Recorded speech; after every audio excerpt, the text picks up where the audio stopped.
லக்கின் syllabus அகாடமியின் வணக்கம். தேர்வு நோக்கில் திருக்குறள் நாள் 14 கல்வின்ற அதிகாரத்துல மீதமுள்ள 5 குறளை பார்க்க போறோம். முதல் குறள், தொட்டனைத்து ஊறும் மணற்கேணி மாந்தர்க்கு கட்டணைத்து ஊறும் அறிவு அப்படின்னு சொல்றாங்க. அதாவது மணலை தோண்ட தோண்ட, அதாவது ஒரு கேணி அப்படின்னா அதை தோண்ட தோண்ட எப்படி நீர் சுரக்குதோ அது போல நல்ல நூல்களை படிக்க படிக்க அறிவானது பெருகும் அப்படின்னு சொல்லியிருக்காங்க.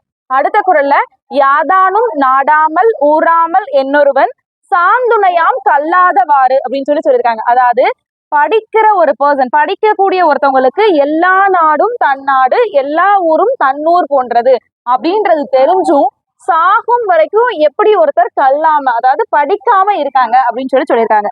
அடுத்த குறள்ல, ஒருமைக்கண் தான் கற்ற கல்வி ஒருவருக்கு எழுமையும் ஏமாப்பு உடைத்து.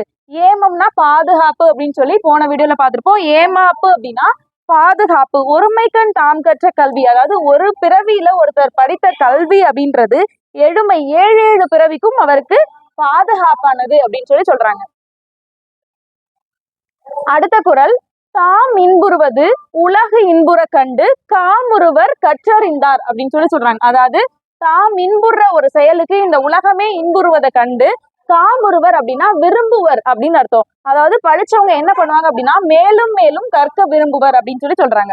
அடுத்த குறள்ல, கேடல் விழுச்செல்வம் கல்வி ஒருவர்க்கு மாடல்ல மற்ற எவை. விழுச்செல்வம் அப்படின்னா சிறந்த செல்வம்னு அர்த்தம். மாடு அப்படின்னா செல்வம்னு அர்த்தம். அதாவது ஒருத்தருக்கு கல்வி அப்படின்ற ஒரு செல்வம் இருக்கும்போது மற்ற எந்த செல்வமும் உயர்ந்ததாக கருதப்படாது. கல்விதான் முதன்மையான செல்வம் சொல்றாங்க. நாளைக்கு வேறொரு அதிகாரத்திலிருந்து 5 குறள் பார்ப்போம். நன்றி.